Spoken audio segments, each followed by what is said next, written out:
Okay, let's dive right into this. When we think about smart investments, our minds usually go to stocks, bonds, maybe real estate. But what if I told you that some of the best performing assets over the last few decades aren't things you trade on an app, but things that might be hanging in a closet or parked in a garage? Yeah, today we're going to deconstruct the wild world of luxury and figure out how a handbag can sometimes be a way better investment than a house. So what's the secret sauce here? I mean, think about it. Most things we buy, a new car, a new phone, they start losing value the second we get them home. But a very small, very elite group of luxury items, they seem to play by a totally different set of rules. They don't just hold their value, they actually get more valuable over time. The big question is, how on earth is that possible? And this number right here, this says it all. This isn't some crazy tech stock or crypto coin. This is the increase in value of an Hermes Birkin bag over the last 35 years. We're talking about an average of 14% growth year after year. That's way better than the S&P 500 in the same period. So how does a leather bag, pull this off? Well, it all starts with a strategy that seems to make no sense at all. Right, so the first key to unlocking all this value isn't actually about getting you to buy something. It's about the art of saying no. It's about making an item so ridiculously desirable and hard to get that people will do just about anything for it. It all comes down to the psychology of no. And you can see that difference in philosophy so clearly here. I mean, most companies on the planet are completely obsessed with making things easy for you. Think about Amazon's one-click buy. Their entire business is built on removing every single obstacle between you and a purchase. Luxury brands, they do the exact opposite. They build the obstacles. They put up the velvet rope on purpose. And here is a perfect, almost insane example of this in action. Let's say you want to buy a new limited edition Ferrari. You can't just walk into a dealership with a bag full of money. Nope. First, you have to prove you're worthy. You have to buy some of their other, less popular cars. Then you spend a fortune on custom add-ons, $1,500 brake calipers. You fly around the world to attend their private events. And after all that, you wait. You just wait and hope they deem you worthy enough to even get an invitation to buy their car. And here's exactly why that crazy strategy works. Just look at these numbers. Toyota makes something like 10 million cars every single year. Ferrari, they make about 8,400. This isn't just an accident of production. It is carefully, deliberately manufactured scarcity. They control the supplies so tightly that they can also control who gets to be an owner, which basically turns their customers into a super exclusive club. But scarcity is only part of the story. So the next layer of this is where things get really fascinating. It's not about numbers anymore. It's about the intangibles. It's about the stories that turn a product into a legend, and it's about a totally different relationship with time itself. See, luxury brands don't just sell you a product, they sell you a myth. Take this old legend about Rolls-Royce. The idea is that the engine is so perfectly balanced, the ride so impossibly smooth, that a coin can stand on its edge right on the engine, and it won't fall over. It's such a brilliant way to communicate quality without boring you with stats. And the wildest part? It's not just a myth. It's actually true. And that is how a car becomes a legend. Luxury also has this really weird relationship with getting old. For almost any other product, wear and tear is a bad thing, right? It means depreciation. But in the world of luxury, it's called patina, and it tells a story. So a vintage Rolex watch might have started with a black dial, but after decades of sun exposure, it fades into this really rich, unique brown color. And that flaw is so sought after by collectors, they give it a special name, a tropical dial, and it can literally double the watch's price. The history becomes part of the value.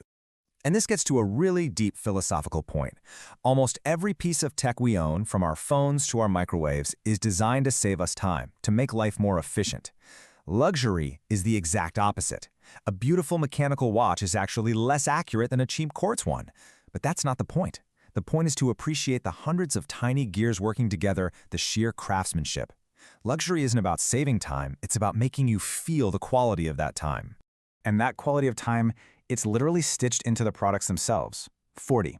That's the minimum number of hours it takes for one single artisan at Hermes to build one Birkin bag, all by hand. Now compare that to, say, the 17 seconds it takes for a new car to roll off a modern assembly line. That incredibly slow, painstaking process is a huge part of what you're paying for. Okay, so we've got scarcity, we've got myth, we've got this unique take on time. But there's another absolutely crucial element at play: the space. The physical environment where you first meet a product can completely change how you feel about it and how much it's worth. And there was this brilliant kind of devious experiment back in 2018 that proves this perfectly. The discount shoe store Payless created a fake high-end Italian brand they called Palessi. They rented a beautiful, chic boutique in LA, threw a glamorous party, and invited a bunch of fashion influencers. And these influencers were just gushing over the craftsmanship and design, offering to pay hundreds, up to $600, for what were, in reality, $20 shoes from Payless. It's just a shocking reminder of how much the context shapes the perceived value. Just think about the feeling of a typical department store, right? You've got products all jammed together in glass cases. Everything is competing for your attention. The lighting is that awful, harsh, fluorescent kind. It all just feels like merchandise, inventory that needs to be sold. Now, contrast that with walking into a luxury boutique. It's not designed like a store. It feels more like a museum or an art gallery. There's tons of open space. A single handbag might get its own pedestal with its own perfect spotlight. The product isn't treated like merchandise at all. It's treated like a priceless relic. The whole environment tells you this thing is important before you even lay a hand on it. But here's where our story has to take a bit of a turn. We've been talking about all this amazing craftsmanship, this heritage, this timeless quality. But in our modern world of giant multinational corporations, what happens when that beautiful story is just that, a story? In June of 2024, a pretty shocking scandal hit the fashion house Dior. An investigation uncovered that one of their manufacturers was using illegal sweatshops to produce those very expensive handbags. We're talking about workers being forced to work these grueling 12, 14, even 16-hour days with safety equipment disabled, all to produce bags that would get that coveted Made in Italy stamp. And the numbers behind it are just staggering. The actual cost to produce one of these handbags was just 53 euros. The price you'd pay in the store, 2,700 euros. That is a markup of nearly 5,000%. It just makes you question everything that prestigious label is supposed to stand for. And look, this isn't just about one bad apple or one brand. It's really about a huge shift in the entire industry. Over the last 40 years or so, so many of these legendary luxury houses have gone from being these small family-owned operations run by true artisans to just being another brand in a massive publicly traded corporate portfolio. And for these giants, the pressure from shareholders for more and more profit can sometimes crush that original commitment to true craftsmanship. So it makes you wonder, what even is true luxury anymore? Maybe we need to look back at what it originally meant. See, luxury wasn't about buying a product off a shelf. It was about patronage. It was a direct relationship between you and a creator, a partnership built on mutual respect. You were supporting an artisan's incredible skill, and the object you got back was just a symbol of that human connection. And that really leaves us with the ultimate question, doesn't it? In today's world, when you shell out a huge amount of money for a luxury item, what are you actually buying? Are you investing in generations of real skill, timeless design, and true craftsmanship? Or are you just buying into a very powerful, very carefully constructed, and very, very expensive myth? The answer, it seems, is a lot more complicated than it looks.